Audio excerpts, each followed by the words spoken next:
राहुल गांधी ने रायबरेली सीट रखी है और वायनाड जो राहुल गांधी ने छोड़ा उससे प्रियंका गांधी अपनी चुनावी पारी का आगाज करने वाली हैं और इस अहम फैसले पर बीजेपी सवाल उठा रही है। जवाब देने के लिए मेरे साथ पवन खेड़ा जी हैं, कांग्रेस पार्टी के वरिष्ठ नेता। इस फैसले को लेकर कब से इंतजार किया जा रहा था, लेकिन अब बीजेपी परिवारवाद का सवाल उठा रही है कि मां की सीट पर राहुल गांधी चले गए, राहुल गांधी की सीट पर प्रियंका गांधी आ गई। ये परिवारवाद का एक अनुपम उदाहरण है, ये बीजेपी कह रही है। ये निष्ठा का उदाहरण है कि रायबरेली को एकदम यूं छोड़ नहीं दिया इस परिवार ने, वायनाड को इस परिवार ने ऐसा छोड़ नहीं दिया।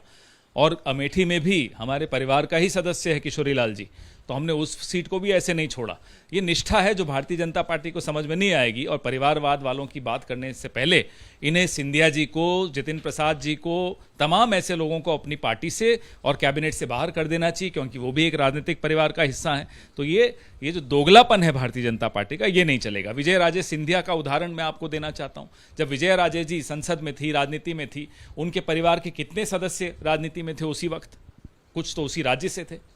सर, ये खबरें सामने आई हैं कि IUML जो आपकी सहयोगी है केरल में, उनके प्रमुख से संपर्क साधा गया था प्रियंका गांधी की उम्मीदवारी को लेकर के। अब बीजेपी कह रही है कि मुस्लिम वोट महत्वपूर्ण है कांग्रेस के लिए, इसीलिए IUML से पहले बातचीत की गई। इस बारे में जानकारी नहीं है, तो बिना जानकारी के, बिना तथ्यों के मैं इस पर कोई टिप्पणी नहीं करूँगा। ठीक है, लेकिन अब मूल सवाल पर आते हैं कि रायबरेली रखने के पीछे और वायनाड छोड़ने और वहां से प्रियंका गांधी की चुनावी पारी की शुरू करने के पीछे कुल मिलाकर कांग्रेस की रणनीति है। हमारी पार्टी का निर्णय था, अध्यक्ष जी का निर्णय था, वेणुगोपाल जी का निर्णय था। पूरी पार्टी में जो निर्णय लेने की प्रक्रिया है, उस प्रक्रिया के तहत ये निर्णय लिया गया कि राहुल जी रायबरेली में रहेंगे और प्रियंका जी वायनाड में जाकर लड़ेंगे। इसके पीछे एक लंबे समय में रणनीति क्या है, उत्तर और दक्षिण? धीरे धीरे आपको बहुत कुछ समझ में आएगा। ठीक है सर, राजनीति के अलावा नीट परीक्षा विवाद की बात करते हैं। कोर्ट में एक बार फिर से सुनवाई हुई है और उसमें बहुत सख्त अंदाज में कोर्ट ने NTA से कहा है कि हम उम्मीद करते हैं कि आप वक्त रहते उचित कार्रवाई करेंगे।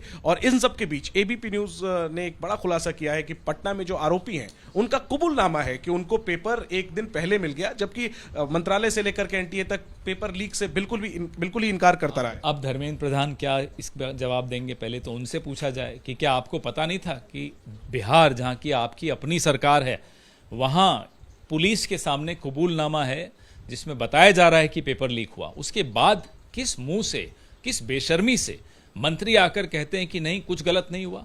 24 लाख बच्चों का, 24 लाख परिवारों के की भविष्य के साथ खिलवाड़ हो रहा है। इस देश के स्वास्थ्य सेवाओं के साथ खिलवाड़ हो रहा है। कोर्ट की टिप्पणी एक बहुत महत्वपूर्ण है कि 0.001% भी लापरवाही है, उससे पूरी तरह निपटा जाना। स्वागत करते हैं कोर्ट की इस टिप्पणी का और पूरी उम्मीद करते हैं कि कोर्ट के आदेश के अनुसार लोगों को न्याय मिलेगा, बच्चों को न्याय मिलेगा। आखिरी में एक LOP के सवाल को लेकर के, हालांकि अभी तो लोकसभा का सत्र शुरू होने में कुछ समय है, लेकिन बीजेपी सवाल पूछ रही है कि क्या अभी तक आप लोग LOP तय कर पाए? और सवाल वही है कि क्या राहुल गांधी नेता जल्दी में बताइए, बीजेपी क्या अपना अध्यक्ष तय कर पाई? नड्डा जी तो अब मंत्री बन गए, कहाँ है नया अध्यक्ष?